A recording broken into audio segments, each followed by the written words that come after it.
Hello, hello, beautiful and ambitious.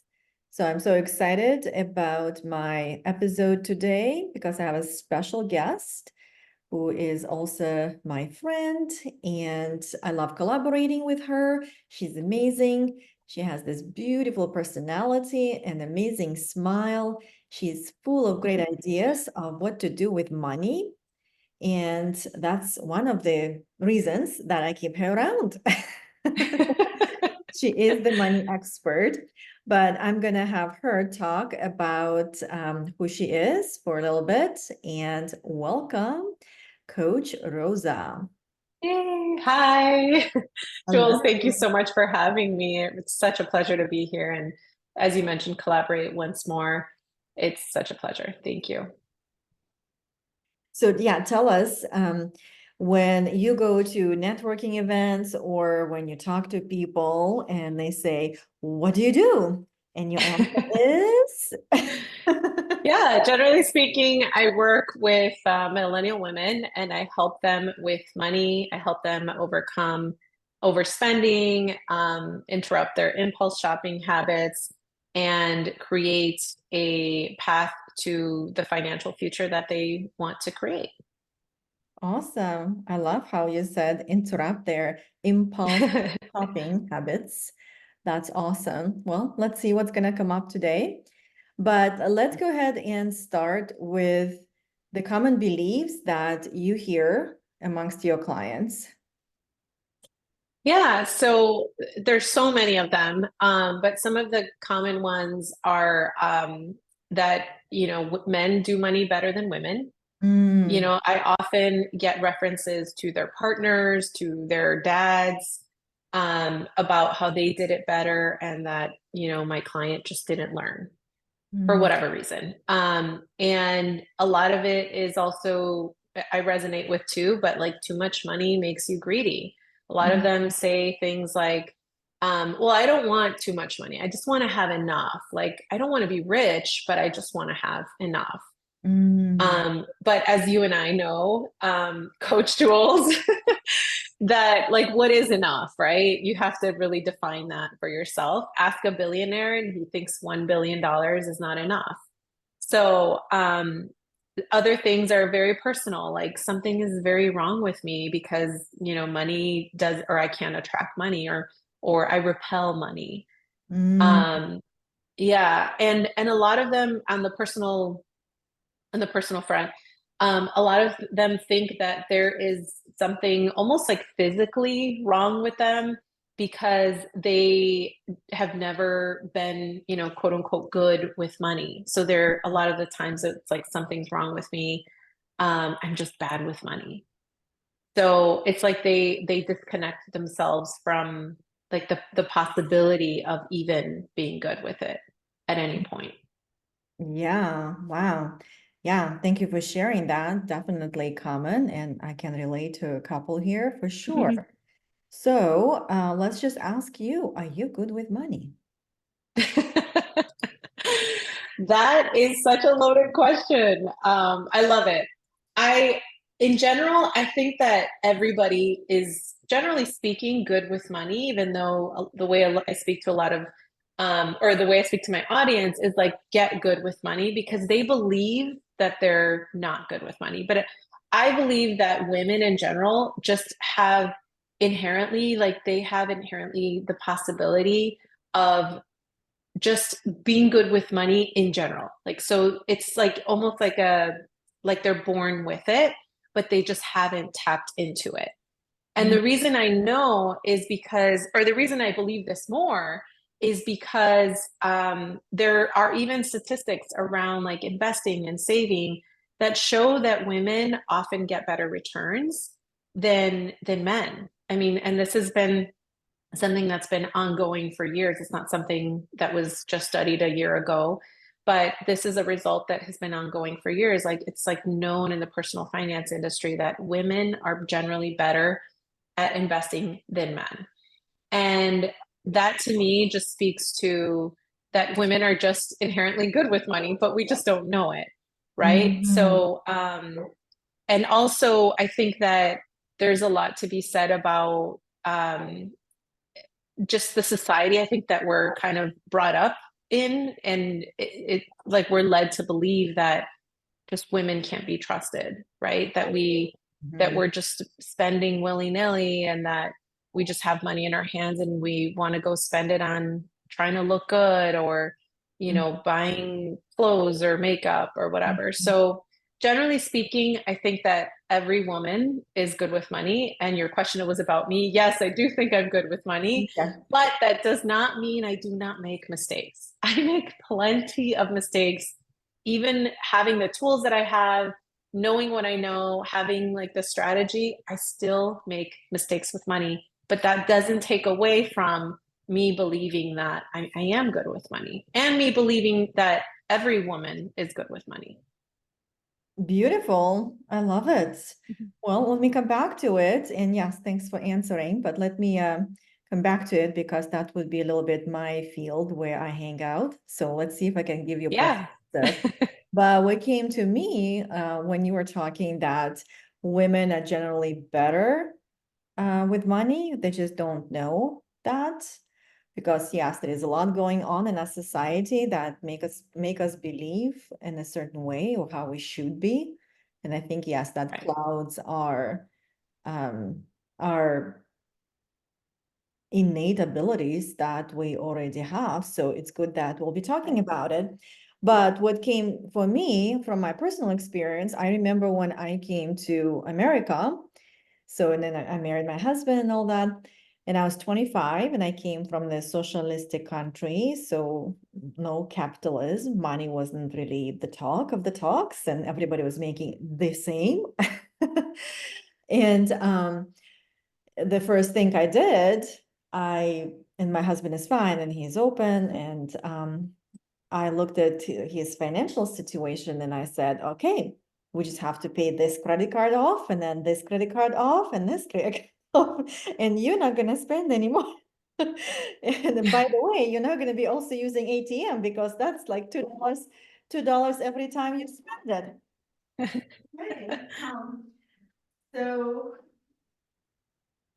it's funny that you said that, and that's what came to me. I kind of like innately knew what to do with it, even though I never used the credit card. I never, because in Russia, we didn't have credit. So that's why you spend only what you make, which, brings other attributes of that system. Right. But Hmm. I like it. So now let's go back to what you said. I am good with money.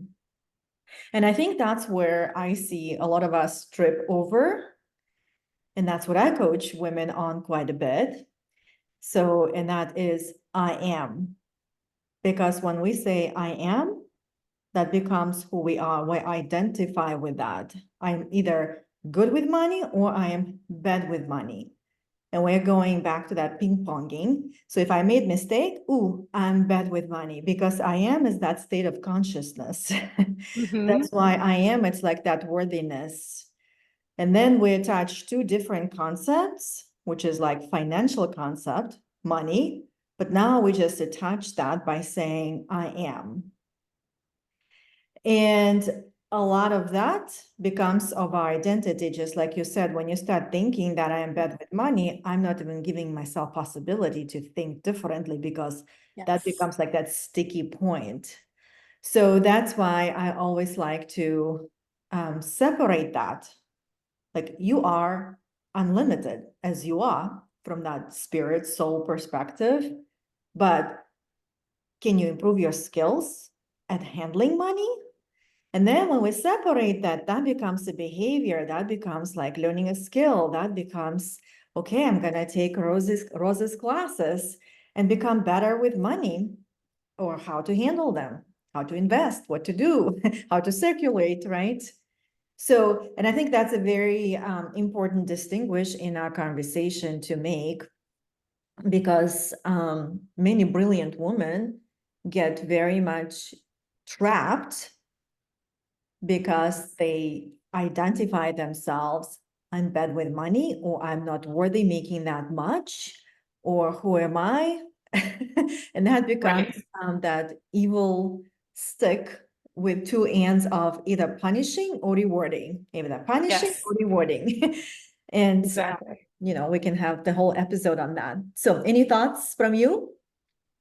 Yeah, a lot of that is everything that you said was 100% correct. And a lot of what I see stops people from getting to the point of executing is like fear and feeling that not enoughness, which I know is a lot of what you talk about. So yeah, you hit it right on the head. Yeah. And I feel like this is a good point to also make a distinguishing difference, because that's what I focus on. That's why we're like a good team, because you can go into the nitty-gritty of the wealth and what to do with it. And I go into the nitty-gritty of the abundance consciousness, is where the money starts to rise up, or your concept of money. Because when you have abundance consciousness, then everything is possible. Then you just learn the skills, and then you Yes, learn the wealth management. So that's exactly. where worthiness or unworthiness becomes obsolete, because it's neither. Yes. So like getting to that abundance consciousness is something that I am excited about, and also learning and cultivating in my journey. So that's why it's like abundance and wealth with a T. Yes. Yeah. Okay, so let's go back to you. I know you've been in the money world for a while, but still, like, do you have any recent beliefs that you chose to shift or noticed and had to shift again? Yeah, so I think this is recent enough. Um, Starting, and maybe you can relate also, but like starting your own business and having to generate money on your own, I think requires, at least for me, a whole new set of beliefs, or at least one new belief, right? Because before it was like, oh no, I get paid like my employer pays me, right? When you're working a 9 to 5, you're like, my employer pays me. I'm not generating this money. My employer pays me.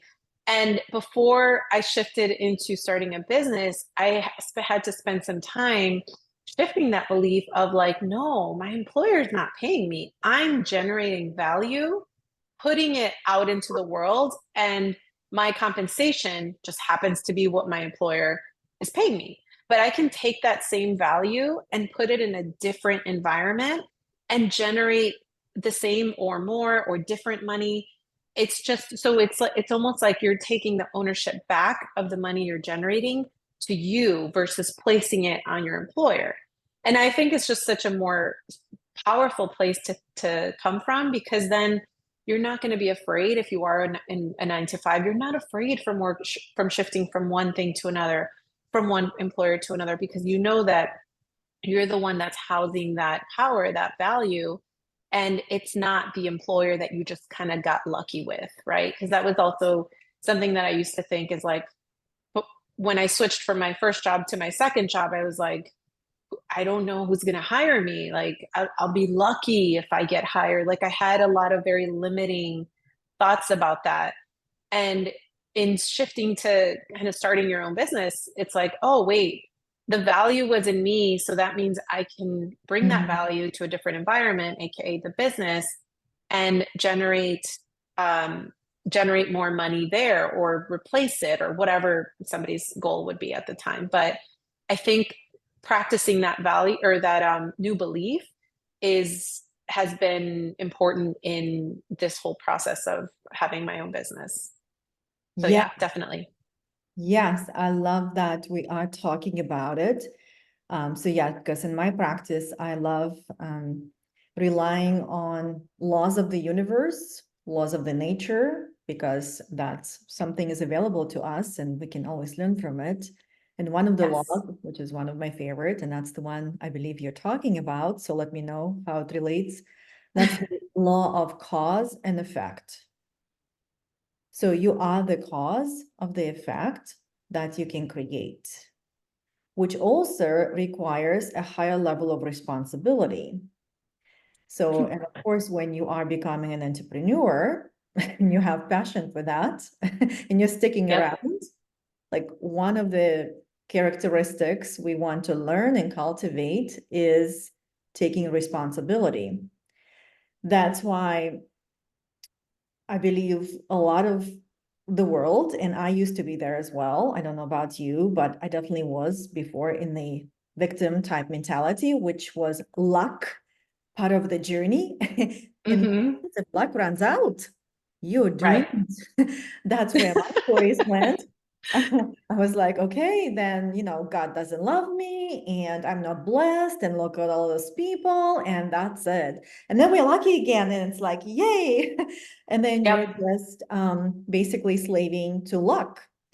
But also in that victim mentality, we a lot of times focus exactly on lack or something we don't have.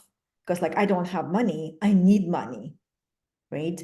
But when we come to the cause, and I am the cause, I am valuable, again, going back to that abundance consciousness of who we are, because we are infinite. If we only tap into that infinite within us and how, like, the creator created us, so we are the cause. But what happens when we create the shift and realize like that value is within me, we actually tap into that creative power that we all have. And of course, Yes. being an entrepreneur, this is your asset.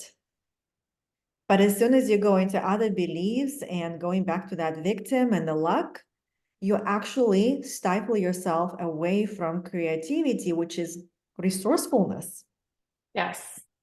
And Yep. of course, when you are in this two different dimensions, the questions you're going to be asking are going to be very different, right? When I'm the cause, the question is how I'm going to make it happen, right? And Right. I'm in that victim because, the employer pays me, and this is where that victimhood kind of lives because I'm relying on somebody else. It's a different skill. Then, yeah, the questions are going to be like, well, what happened to my employer? Like, my employer did not give me that raise. It's my employer who is bad. But like, Yes. did you ask, right? Yes. So, and that's where I feel like that cause, it's definitely comes with the abundance mindset, abundance consciousness, because that's where it goes as a team. And that victim type mentality, it just goes into that scarce mindset, scarce consciousness. And that's not who we are, like by our creator, creation. And the way we also know this is not who we are naturally, because when we are in that scarce mentality, it doesn't feel good, right? So when I'm like Hmm. thinking like I don't have money, the employer doesn't pay me enough, it feels not good. Like you feel tight, you feel small, Hmm. you know, like you're not living up to your potential and up to your creation. So, and this is a really good point because I do work with entrepreneurs, and like the law of cause and effect, it's something that we talk and I coach them on, and they embody it and they start noticing in their language, Yes. picking things out. It's like, oh no, it's not luck, because when I say luck, well, I just want to feel pity, and it's like, come to me and give me a hug. Right. Right. And here Exactly. we're like sisters, right? Because like that's what I used to do. You just find your other victims and you go like hug each other, like, okay, we're not lucky. We're just going to the stories. Like, I don't know if you Right. experienced that, but I had plenty of them. And also in our society, you're perceived like, oh, you're one of me. Yeah, let's hang out together. Right. But when you go on the other side, instead like standing up, well, it's not really the economy. No, it is.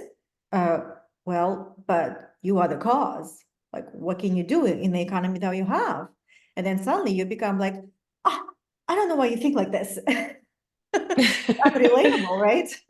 Yeah. That's why, Exactly. that's why I love, well, we talked about it a little bit before. I love for us to like create, coaching circle or a program where we can actually bring women who are ready to rise their consciousness and stand up for themselves and become the cause of what they want to create. Yes. Yeah. So I tell me love that. what came up for you. No, I absolutely love that. And I think one of the other kind of beliefs that I've had to shift that came up when you beautifully explained that was that money is not a zero sum game, meaning that if other women or people in general are making money, that's not taking away from you. You know, Mhm. it's in so kind of like the victim mentality that you mentioned, instead of, and I know because I felt this myself where I was like, oh, you know, I see people online or people in real life that like, you know, are making more money or somehow have better paid jobs or have like a thriving business. You look at them and you're like, or they share how much they make and you're just like, oh my gosh, like I'm never going to be able to, you know, because you have that kind of zero sum game mentality, victim mentality of like, oh, well, they got it already. Like it's almost like they got to the pot. So there's not going to be any left for me, versus coming from like a more abundant thinking where you're just like, wow, that person could make, I could make that much. You know, like they can do it. That's more proof that I can actually do it, and maybe even more. So I think that was a big shift too, Mhm. that has become more of like the norm now for me to come back to, because I still sometimes get those thoughts. I think it's easy for us to look and compare, but then to come back and just remind myself like, oh no, like there's plenty, like the government is always printing money, like there's more money in circulation now than has ever been. So there's definitely enough, and there will always be enough. So Mhm. that's Yeah, something else that came up. Mhm. yeah, I definitely can relate to that as well. In my victimhood, I used to, yes, be very jealous and envious. But essentially, these emotions represent, again, that we are not true to who we really are, because, again, we are by nature a part of the nature. And if we look at nature, nature is very abundant and also very much self-preserving and Yes. exciting. So that's why my other favorite law that I go for when I feel limited is the law of harvesting. And where Oh, there is more. And that's the beautiful nature that shows to us, okay, I plant a seed of apple. It's good if I like apples, then I will plant a seed of apples. Like if I like money, I want to start planting a seed of money, right? And I put right. it in a fertile soil and do my job of weeding the weeds and fertilizing the seeds. And then that seed, after a while, is going to grow in a beautiful tree. And now I don't have just one apple, I have hundreds. And if I put two seeds, I'll have an orchard. And if we really see how things are organized in nature, this is the pattern. But the beautiful part in the law of harvesting, because we know, like we have evidence, like, yeah, if you have a garden, you have an evidence. You plant the seed, something's going to come up. Yes. And you have trust because you don't even think about it. But essentially, if we start consciously planting a seed of wealth and money, especially in the entrepreneurial world, then it's just your job to stick around. And instead of being patient, because in law of harvesting, you're not patient, you just witness it. It's growing, like it's growing, it's working.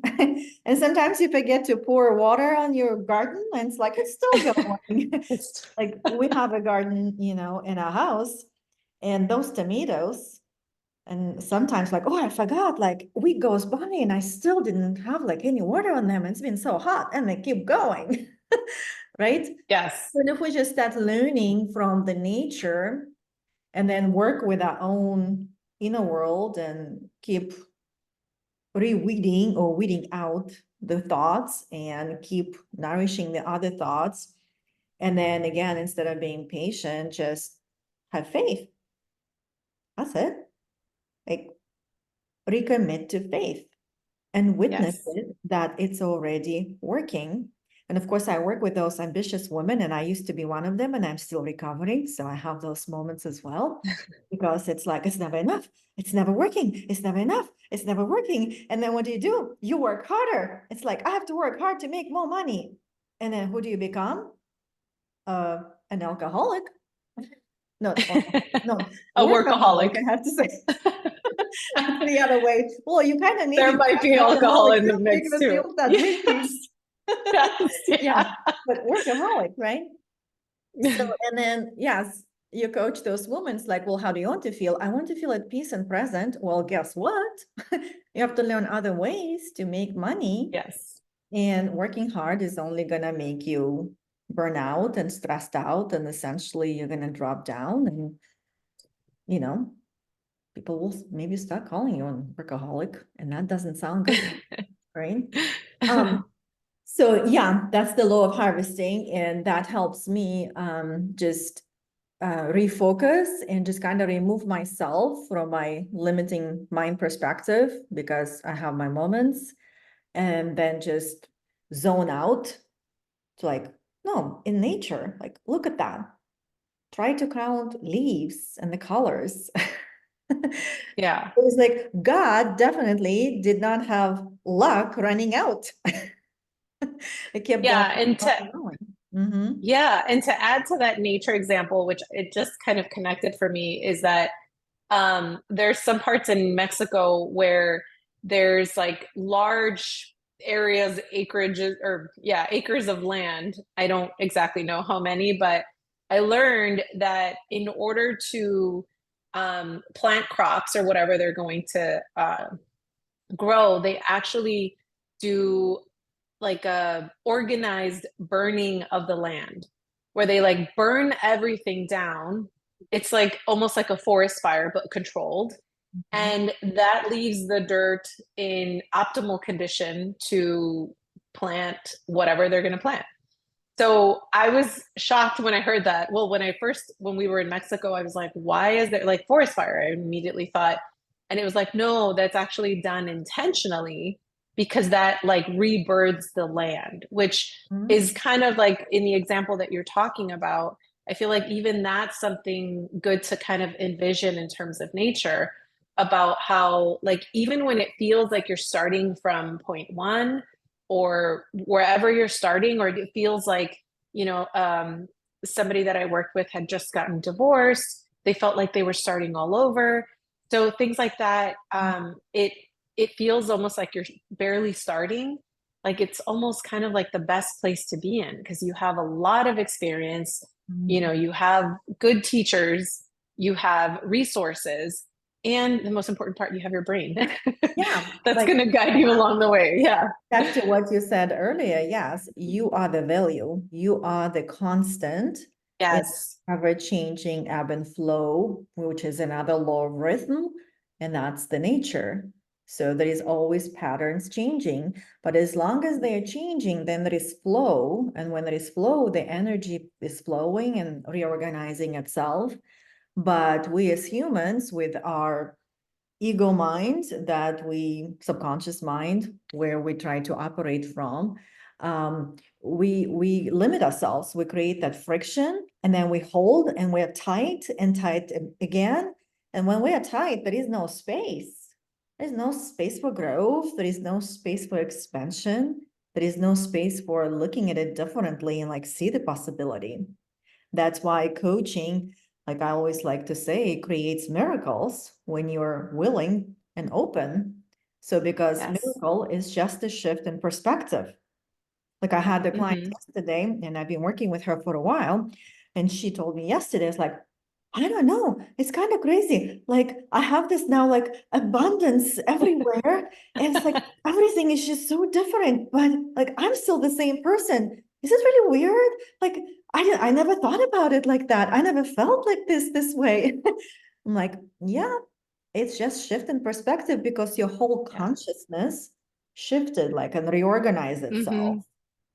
And yeah, Yes. that's what she was. And she's the one who used to work very hard because that was her belief. And that's how she got down to the bottom. And that's why I picked her up. And then from here, Yeah. we like had the ashes, we had to burn that part of her, Right. just like in that Yes. example. And then we had to rebirth it. And now she's in this different world, and she's like, and people just finding me and they're approaching me, and I have this person and then that person. I don't know what's happening. I'm like, well, I love that. you're attracting different people. So I had to kind of, give her some explanation so that she wouldn't just fly in outer space, because that's what happens to me. Like when that's how I see it in myself when I go to for my coaching. And if I have something like going on, and then she would just say something, and I imagine myself going into the outer space on some other planet, and I'm like doing my rounds there. And then eventually I like come to the earth and I get anchored, and it's like, okay, now I think I got it. So Oh that's my gosh, I sometimes love he's that. like, okay, how you feeling? I'm like, I'm still in outer space. Okay, do you need any help? I don't know yet. I'll let you know. I love that. So that's my outer space experience. But it's pretty interesting. And that's the thing. So like the consciousness is so infinite, and you just keep opening the door to the next and the next. And I feel like money, just because what we attach to money, like, it's a resource, it's a huge resource in the physical world. That's why they almost like that star for expansion. If you start creating that healthy relationship with money as your source to more abundance and more experiences and more giving and more creating, then you just follow that, and you have to open another door for like more expansion and more abundance and more consciousness and awareness, so that you are living up to your potential, if like if that's your value, right? Because not many Right. people are open to acquire that as a value, like the growth and curiosity for like your potential. I just found a coach, and she calls herself a self-actualization coach. And like, whoa, Mm, that's a title. okay. I love Yeah, it. I love it too. Because I remember from my college years, what stuck with me, you probably know the Maslow's hierarchy of needs. Mm-hmm. So, and I remember I was watching in that triangle, and I just went from the bottom to the top, and I'm like, yeah, at the top, please. I like that. What is there? And that has become my like star, guiding star. And then when I saw Mm-hmm. her title, I thought, that's interesting. I've never like met a coach yet who calls herself as a Yeah. visualization coach, but essentially that's what we all do, because we just Yeah, create that growth and expansion. Yeah. exactly. So Yeah. I don't know if we got off topic. Let's recoup. No, let's And now we're gonna go into a little bit of nitty-gritty stuff before I ask you some other kind of like what do they call them? Fire speed or speed fire questions? yeah, like rapid fire Yeah, questions, rapid I fire. think. That's Yeah. it. See, I was Uh-huh. close. So we'll learn more about you. But let's go into your area of expertise, which you have many. But like when we made that distinguish between abundance consciousness is where the money is created. But then we are going to physical reality, which is more of that wealth consciousness. Like, what do you do with the money? And especially that we are talking about entrepreneurship. So let's say that businesses are doing great, we're making great amount of money. So what would be your suggestion? How would what would I do with it so I can multiply it so it can work for me? Or what do you see in your amongst your clients? Yeah. They're kind of like moments that I wish I would tell them. So tell us Yeah, some tips. yeah, definitely for businesses. I've worked with small business owners my entire career. And I would say that the number one thing is to start with before diving into like what amount to invest, what amount to save, is come up with your goals, like personal or business goals. Like, where do you want to take your business? Because once you're clear on that, then the strategy, it's almost just like, okay, we'll reverse engineer. For example, if you want to triple your business in 2 years, or expand, change like the model of your business and like expand to a whole new audience, maybe you need to reinvest. So maybe once you're kind of like, I think you said like the magic number, or like in a good place in your business, it's not just a simple formula. It's like, okay, once you're in a good place in your business, where do you want to go? And maybe the answer is reinvesting, right? For many years, I worked with small business owners that had to reinvest, reinvest, reinvest. And from there, then you decide kind of where you want to be, right? I've worked with people that are like, I don't want to get bigger than this because I want this kind of life, for example. And from there, then you just decide, right? So if you're like, okay, I want to reinvest because in 3 years or in 5 years, this is where I want to be, then the answer is pretty easy, right? Anything that any profit goes back into the business, and then the planning for that is different. But once you've hit that point where you're like, you know what, I'm at a really comfortable point in my business, then same thing again, like what are your personal goals? Do you want to retire early? Do you want to nowadays, like there's a lot of I think they're called digital nomads, like you're working and traveling. Like what exactly are your personal goals? And then from there you can reverse engineer, figure out like, okay, what do I need to keep in a savings account, an emergency savings account? For me, is just like the very basic kind of bottom line. First thing to do is 3 to 6 months of savings. That's the general recommendation. But if, let's say, you're a digital nomad, or you're kind of traveling and working remotely, then maybe, or running your business remotely, maybe you want to have more, right? Because you have business expenses, maybe you have an employee or a few employees. So then maybe you want to have a year, right? If you decide to retire early, maybe you want to go invest more in the stock market, right? Maybe you want to be a little bit more aggressive in investing. So it just depends. I would say start with the business goals and then reverse engineer from there. And then if you're at a point where you're comfortable with where the business is and you're not necessarily trying to reinvest, then that's where it kind of defaults back to the personal goals of like, well, where do I want to be in 5 or 10 years? Or do I want to, when do I plan to retire?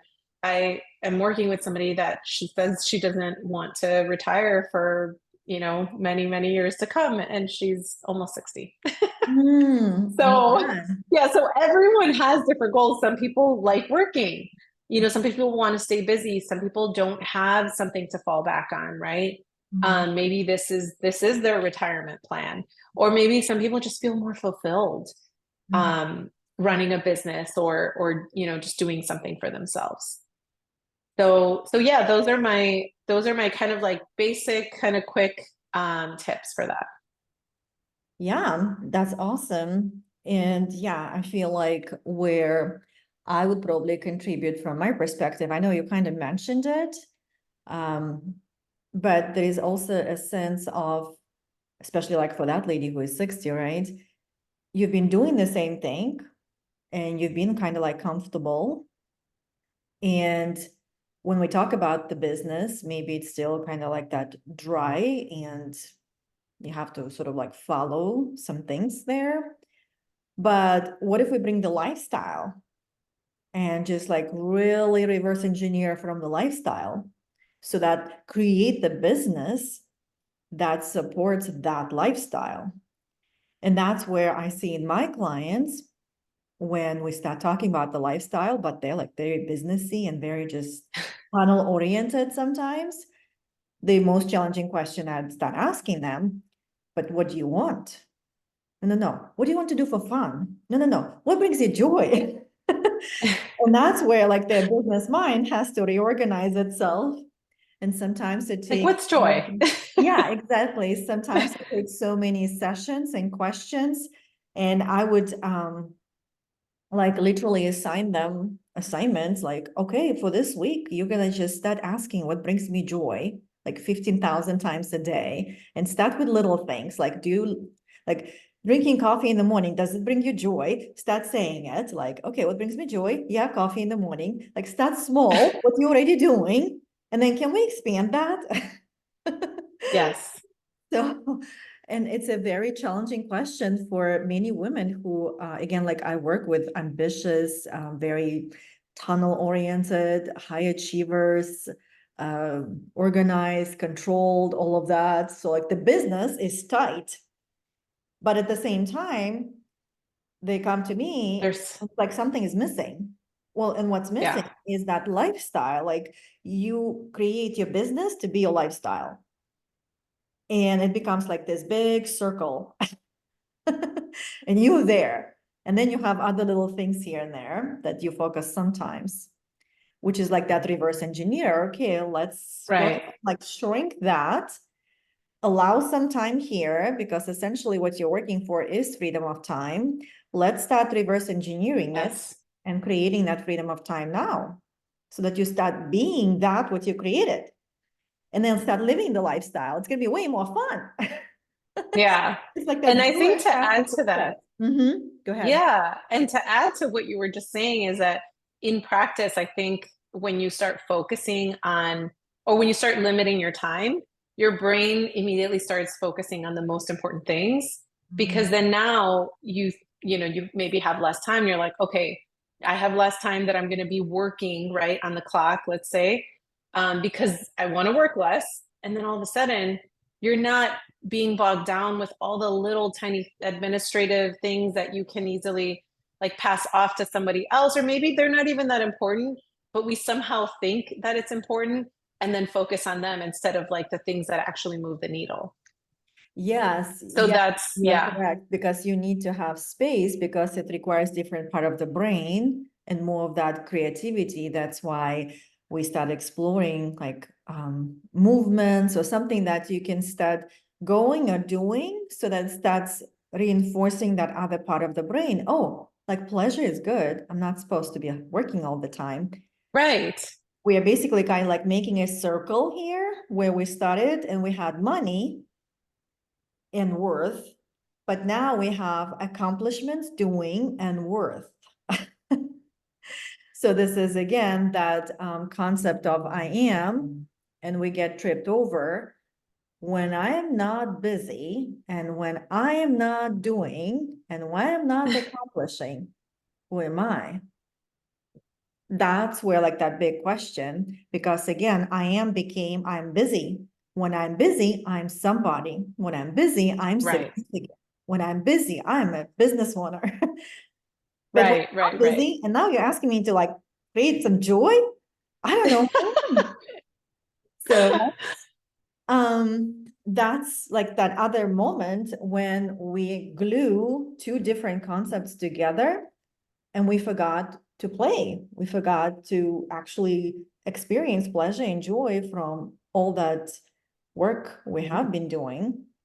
And that's something that I'm recovering as well, and learning like, who am I when I just don't need to do anything? Yeah. I can totally relate. Yeah. Everything you said, I can relate for sure. Yeah, I know. This is just how we are, but we can also create choices. More we know, more we understand, and more we are aware, because this is just beautiful part of coaching. More you are aware, more you're open to, more you're able to open the next door to the next expanded consciousness. And then from that, you can create, because there is no limit for creation. And I totally agree. we like to be in control, and I think that's what stifles our creativity. But if we bring that creative imagination into our business, into our lifestyle, it's like, whoa, can I be creative and have those amazing organizational skills? Right? That's why Exactly. I feel like, again, going back to organizing a program, a coaching circle or something, having different personalities and brains, and then suddenly you start like picking up ideas. Oh, like that woman makes millions and she goes for hikes every day. I'm like, wow, I can do that too. Right? Yeah. So, That's a really good point, because I think a lot of the times we, like you said, it's like we marry different concepts together. It's like, oh, I can't have free time and have a full-time job during the week. Like I can't make a full-time salary on less hours. Like it's just not a thing until you realize that it is, and it's something that you can create. So yeah. yeah, that's totally. Yeah, that's why I guess my tip here for now from our conversation, just start noticing your I am statements, what you are identifying yourself with, that's what you become. So if you often say I'm busy, then of course you're not gonna say I don't have time for that thing. Right. So just do your own weeding out and see if you can replant different seeds and if you need help. So we're here for you. All right. Yes. Let's maybe well talk about I feel like I saw your post on Instagram and you were talking about something like if you invest $20, I don't know, weekly or monthly or something, you can get to this amount in so many years. Did you do something like that? Yeah. Yeah. I Yeah. did that a Can while you tell us ago. about it? Right. Yeah, so that's just investing in the stock market. And I mostly focus on index funds and something as simple as like investing in just the US, the entire US stock market. The thing with investing is that with stock market investing is that after you get past your fear of it and your insecurities, it's just a matter of whatever amount you decide that can be the amount that you can invest, you just do it consistently. If you can do $20 a month, you can do, invest $20 a month for, 12 months and then continue again, recommit every single year. Now, $20 a month is very little. Depending on how close you are to retirement, you definitely want to invest more. But investing in the stock market is a long-term game. So if you want to retire sooner, then, or you need the money sooner, then you want to invest more, larger amounts every month or every week, however it is that works out for you.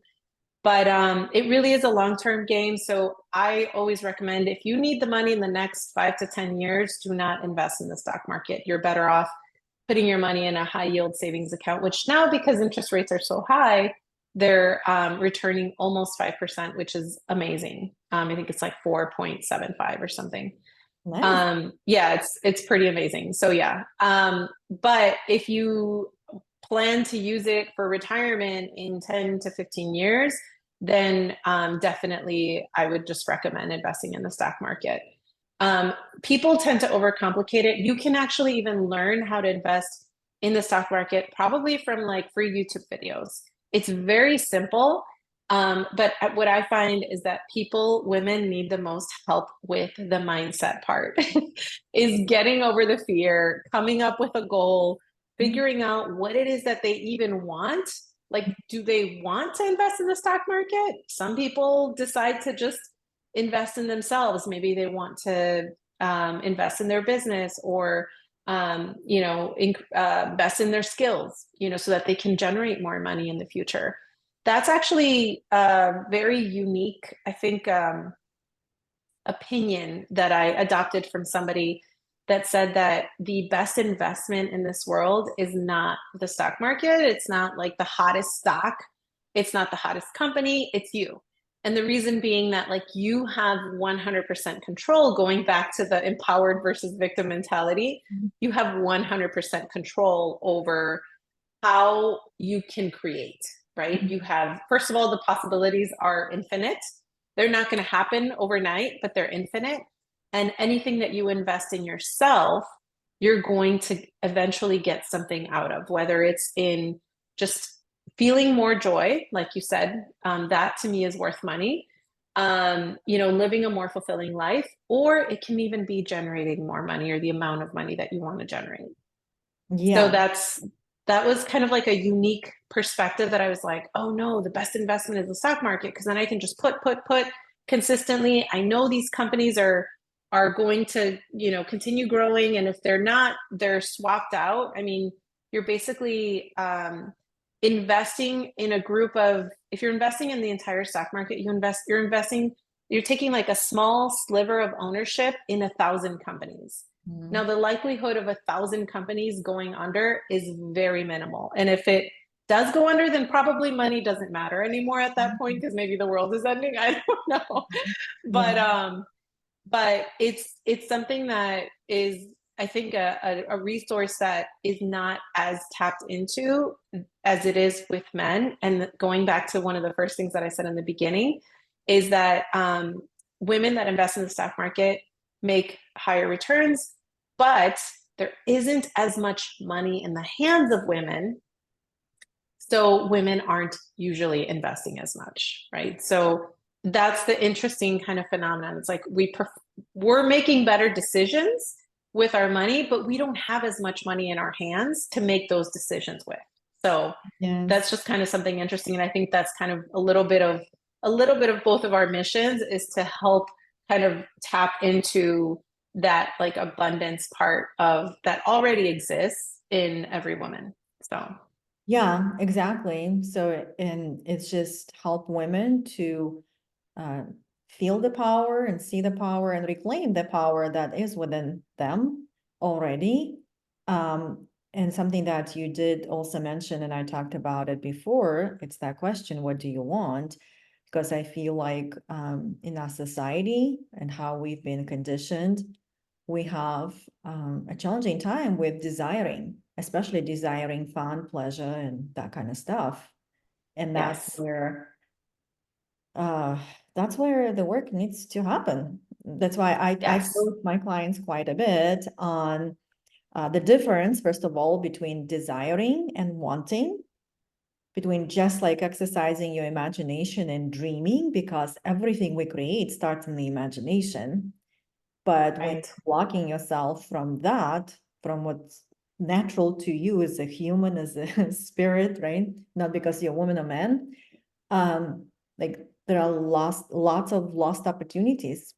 And just like you said, if women only can tap into that natural ability within them, then they can create more and add so much and contribute. And but it's going to be only more wealth. Again, it's just Yeah. that law of harvesting, because one of me can create 10 of them, one of you can create 20 of them, and so on. Because when we desire something and we expand and we create and we do and we expand more because of that desire, the world gets a better place. Yes. Because yeah, like if I make millions, then I will employ more people, I will go on more vacations, I will invest into more coaching. So like my wealth is gonna be trickle down. Yes. I'll donate more money, I will come up with a fund or something. Yes. That's Exactly. what we want to think, and that's expansive and that's abundance. Just us sitting here and talking, even though we are kind of in the same field, somewhat different, but we are fine because like we are celebrating our differences and we are creating from this place, and that's the point of abundance. And not just like sitting there secretively and say like, "Oh, I have my pie, I'm not gonna give it to you." Like what you were talking before, right? That jealousy and enviness, hmm I definitely am guilty of. And but here you just come out and it's like, okay, let's play, let's contribute, let's co-create. And that's that Yeah. beautiful opportunity to create orchards of wealth. Yeah. And actually, as you were saying that, something came to mind, just kind of like a personal anecdote of mine, is that when I first started getting into this space, I decided to invest in myself and some training. And I had an amount of money in a like an emergency savings account that at the time, I mean, before all of this, I would have never touched that money because I'm like, it's an emergency. Something can happen. Something will blow up. My kids will get Mhm. sick. Something will happen and I'm going to need that money. But when I started working on myself and expanding, like you said, in that abundance, I was like, no, I'm going to take this money and I'm going to multiply it. And I took it, I invested in myself. I had a little bit of mind drama for like maybe a couple months after I did it, but I was like reaffirming that, like, no, I'm going to take this and I'm going to multiply it. And I did. I took it, I made it back, I multiplied it. And that's the part that I was like, oh, because this is what I was going to mention. One of the thoughts that I had when I was in that mind drama was that I was taking away from my family. And I was starting to get into like a very like guilt ridden space where I was just like, oh my gosh, I'm taking away from my kids. This could be my kids' college fund. It wasn't a life changing amount of money, but that was just the mindset that I was in before. Yeah. And it kept coming back up. And I was like, no, and then at one point I was even like, my family's investing in me. And just like shifting that kind of like took that burden off of me of like that weight that I was adding to myself. No one was adding to it. My husband was like, go for it. I'm Mm, sure if I had asked my kids, they'd be like, yeah, you're going to multiply it. Right. yeah, But nobody was doing anything or saying anything to me except me. And then exactly. finally, I just kind of shut. I knew it. I made it back.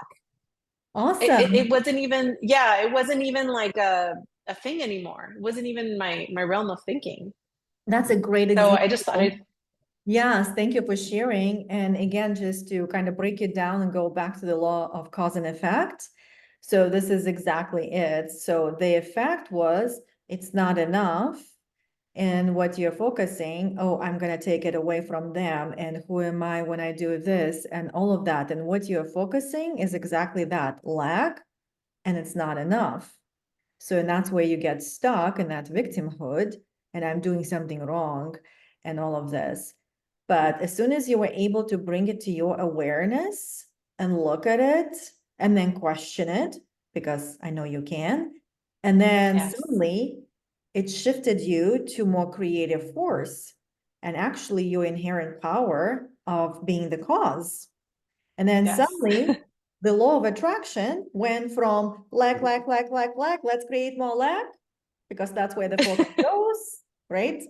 That's what we see Hmm. happening. And then when you were able, with your beautiful ability, to go back to a cause and you started to focus, I can double it. And then law of attraction went that way. Yeah, let's double it. Because the universe always co-creates. And more consciously we co-create, more results we get that we want. So, and that's exactly beautiful representation of the cause and effect, which we also have law of attraction here, but also law of assumption. You chose to assume differently. And the law of assumption works exactly that. When we assume something, that's what we expect to happen. I love You that. That's assume you're gonna double exactly, it. So you doubled it. yes. Because a lot of times, like with my clients, especially when they are in the beginning of the entrepreneurial journey, like getting a specific number out of their mind, how much they want to make, it's like pulling teeth. They don't want to assume. They're so like frozen and that's exactly it. Like, well, you know why you did not make that much money last year? Why? Because you assumed you were not going to. Oh, yeah, crap, I did. Well, that's why I didn't make it. Because again, like where did the law of attraction went? So like it did not help you Right, quite a bit because exactly. you weren't quite specific. But as soon as you said you doubled it, boom, everything is working for you because you are the cause. Yeah. Now you're co-creating with the cause of the causes, right? So I love that. awesome. I love the way you explain that. I think it was very, I've Good. I've never heard of the law of cause and effect, but I think that the concepts that I've learned are very similar to that. But I love the way you explain that. So thank you for Thank that. you. I'm glad that it resonates because that's what really helps me a lot when I just go into the nature and I read a lot of books that very much into that spiritual work of how like the world is created and there are those universal laws just because there is a certain pattern in the nature and how things are like flowing because that's what it's all Right. about. Because where did you flow more when you said, I'm going to double it? Or when you said, I'm taking it away from my kids? Right. When you Right. like limited yourself, it feels tight, then you know it's not the truth. Right. How many women live there because they don't know any better and they haven't experienced anything differently. So that's where we're here, beautiful audience. So hopefully you're still with us. Let's go ahead and complete this for now. I'm sure Rosa is going to come back for more. I'm happy to. Yes, it's a joy to talk to you. And let's do those rapid fire questions. Okay, so don't Yay. think too Let's do much it. and just go for Okay. it. Okay, what does success mean to you? Success means to me evolving to the person that I want to be. Yeah, Not necessarily better, just evolving, continuing to yeah. evolve. Just kind of like following your soul and see where it leads you. Yes, Awesome. All exactly. right. So money is Money is a beautiful thing. okay. It's a beautiful thing. All right. Okay. It's a thing. Yeah, it's a beautiful thing. And it's just a representation of your beauty, right? Okay. I know. Awesome. I'm like, I can't believe I even said that because that would have never been words to leave my mouth years ago. But yes, let's Yeah. continue. Yeah. I can relate to that for sure. When I have my million, I will. Be the same exact, but a better evolved person than me because I imagine it's in the future. Okay. Awesome. I And will still be me. when I have my million, I spend it on. Um, myself and my family. I think that's the Okay. Awesome. Yeah. Myself and my family. Awesome. What advice would you give to your 19-year-old version of you? oh my gosh, how much time do you have? No, I'm just kidding. The best advice I could give to 19-year-old me is to allow myself to be seen because Mm, I was very much like always afraid of mm, people seeing me, talking about me, saying anything about me. And it's like I always never wanted to give them a reason to say anything about me. And I think that now I'm learning that there's no like good or bad or positive or it's just me. mhm. And I feel like the world is a better place when we all really show our true selves and like our authentic selves. So I think that just allow yourself to be seen. Oh, you're speaking my language. I have like this whole goosebumps going throughout my body. I'm like I Like, got like my yes, eyes are well. can everyone just pause here? And that's where we're completing. So take this time to pause and feel the energy and just ask Yes, yourself, where am I I felt it. showing up as me in my power, in my energy, in my wants and my desires? Because when you are in your energy, yes, the world is a better place. And we're here to support you. And we're here to also shine the light. Like, yeah, that's kind of what we're doing. We're inspiring other women to do the same because we're here to shine the light and show up as ourselves for today. Yes. Because I definitely have the same story and I can relate, and it's a journey. And some days I want to hide, and that's okay. Yes, All exactly. right. Well, thank you, Yes. Rosa. I love being with you. So please spread your light, and we will be creating more and together. Thank you, beautiful Thank you. audience, for listening. Go make more money, but start in your mind first. Imagine you Yes. can and go for it. Yes. Thank you so much, Jules. It's always a pleasure and so much fun with you. You're such a great coach and a great person. Thank you. Thank you, thank you, thank you. I love you too.